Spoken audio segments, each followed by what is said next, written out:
All right, good morning, afternoon, or whenever you guys are watching this. Today's lecture is about TAG and ACE strategy. I've shared the PowerPoint once before, and we've talked about ACE during the research project, but I'm going to go over it in a little more depth today and also show you a student example from a few years ago and how that looks and the kind of the expectations. Again, you'll be needing this for the necklace if you are one of my third block Black Day students, I see you Mondays and Thursdays, you will need this PowerPoint for the constructed response on the back of the worksheet for the necklace. You want to make sure that's done when you come to class Thursday. But then we'll also be using this for all my classes later on this week for Harrison Bergeron, which is our dystopian story everyone's reading and one of my favorites. Okay, so let's get to it. TAG and ACE. So again, I'm going to be stepping through the PowerPoint. So TAG, I know you guys studied TAG in middle school, but it's very different from high school and what we expect that to look like. So this is when you're giving a writing prompt, all right? And in the first sentence of your paragraph, you want to introduce the tag, which is the title, author, and genre of the work that you're talking about or discussing. So title, you want to capitalize and punctuate it correctly. Always capitalize the first word in the title of the text and the first word after a colon. Capitalize each word in a title, how it appears on the title page or on the cover. There are some words you don't need to capitalize, and they're listed here down below for you. Unless they're the first word of the title, then you do need to capitalize them, okay? Here's a little cheat sheet of when to use italics or underline if you're handwriting, or when to use quotation marks. I always tell students to think of using italics for long works of literature, not literature, but just long works. So you talk about a book, an entire film. If you're talking about a magazine, like Time magazine, or a book-length narrative like The Odyssey, or even a music album, like you're talking about all the songs on the album, the title of the album is italicized. Whereas quotation marks are used for short works. So if you're talking about an individual article out of a magazine, or one book chapter out of a novel, okay, or one episode, a TV episode. You're not talking about the whole series, but just one episode, or an individual song title off an album. Okay, and so I've given you some examples. Now, when referring to an author in your prompt or in your response, the first time you mention the author, you need to use their full name as it's given on their work, okay? So for instance, you guys will read Great Gatsby your junior year. Well, the author's name is F. Scott Fitzgerald. So you'd have to use the first initial and his middle name because that's what he went by. Or when you study British literature senior year, you'll have like Henry Wadsworth Longfellow. He has two surnames. You use the entire name as it's listed. The next time you mention the author after giving the full length name, you refer to them only by last name. That's because you do not individually know or personally know any of these authors. Most of the authors we study have been dead for a while, okay? But you're not going to say, oh yeah, and Henry on page 55 wrote this. No, you don't know Henry Wadsworth Longfellow, okay? So it's kind of a sign of respect, but again, it's MLA expectations. You refer to an author last name only, okay? And then lastly, the genre. Typically, I will give you the genre of the work. Okay, for right now, our unit, everything we're reading are short stories. There's your genre. Okay, but when we get to Kill a Mockingbird, that's a novel. The Odyssey, an epic poem. Romeo and Juliet is a tragic play or tragic drama.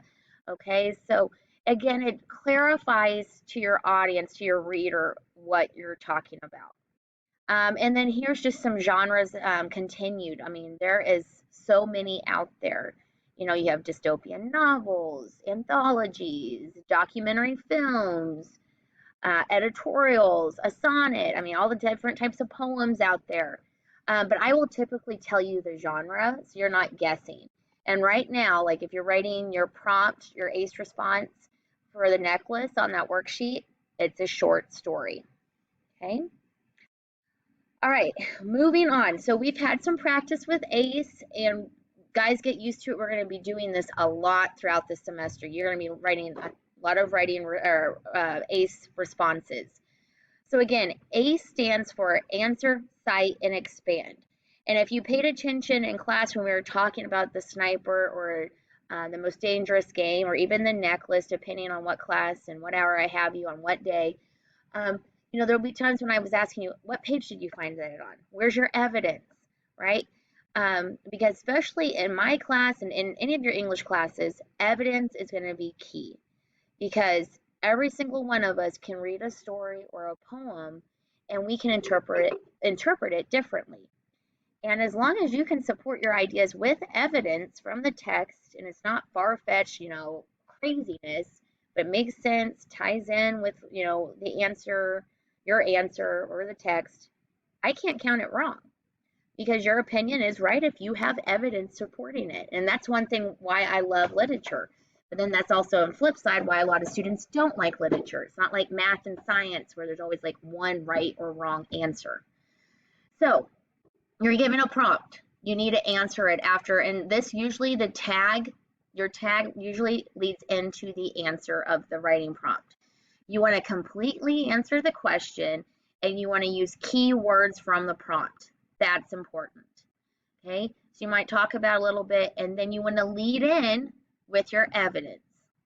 Okay, with your in-text citation, and we have now authors and page numbers. So it'll be author's last name and page numbers in the parentheses. Real straightforward from here on out for in-text citations. And lastly, this is the one that, again, my freshmen, it's the hardest one. I'll tell you right now, the expansion, the expand on your ideas, where you have to explain to your audience how your evidence, your citation, is supporting how you answered the question. Okay, without being redundant, without just restating the quote. This is clearly the most difficult part. I get that. My goal for my freshmen is to master the A and the C of the ACE paragraph. Okay, that's my job. We're going to work on the E, all right? But I want you to master being able to answer a question concisely and finding relevant evidence and citing it correctly.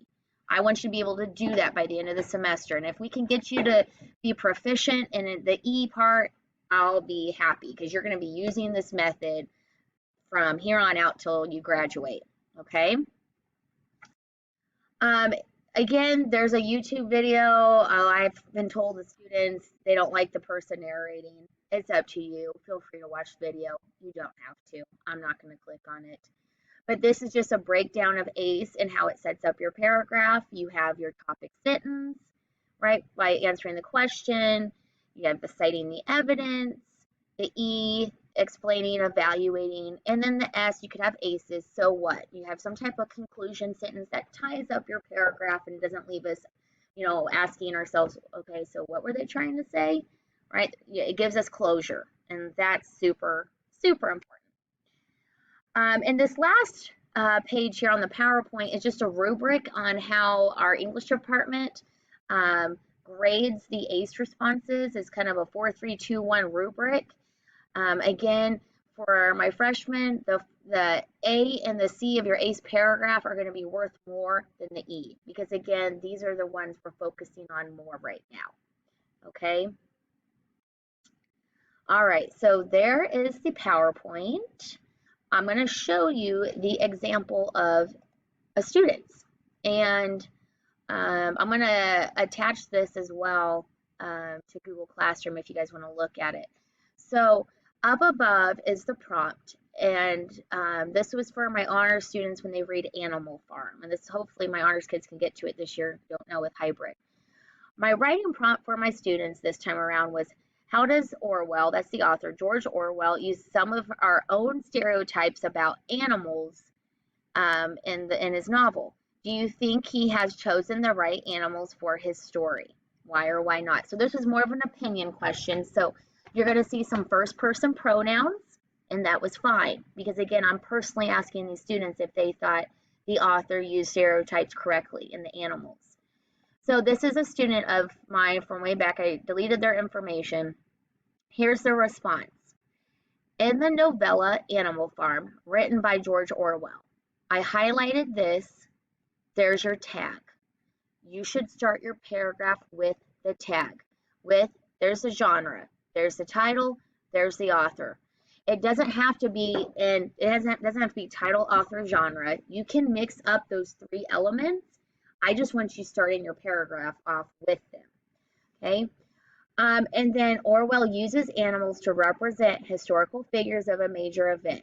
Not only this, but he also uses some of these stereotypes about animals that we have to reflect how the character behaves. Okay, that's a little wordy there, but that's the A. There's their answer. Okay, and kind of continuing on, I feel like he chose the right animals to reflect their historical parallel perfectly. Again, a little redundant when you sit and you listen to it out loud. They could have been more concise, but the A is there. Next is the evidence. The work of teaching and organizing the others fell naturally upon the pigs, who were generally recognized as being the cleverest of the animals. There's your quote. In parentheses is Orwell, followed by the page number they found the quote. That's what I want. The only thing missing, lead in. They needed some type of little introductory with their own words, not just that quote bomb. That's a lot of you did that in the research papers, and I marked you for that or made comments about it. Little lead in does wonders. It helps transition and it helps the flow of your paper. So then here's the explanation. Pigs are very smart and independent animals in the real world, so it would make sense that they are the ones that would take the leadership role on the farm. Here they're missing a transition, but they give us another example about Boxer, who's a horse. Okay, again, that would be my thing. They need a transition and a lead in, and then they gave another explanation.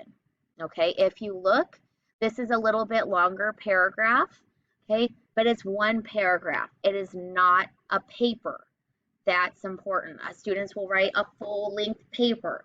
It is one paragraph, at least 5 sentences, maybe 8 or 9, depending on your writing prompt and how much evidence.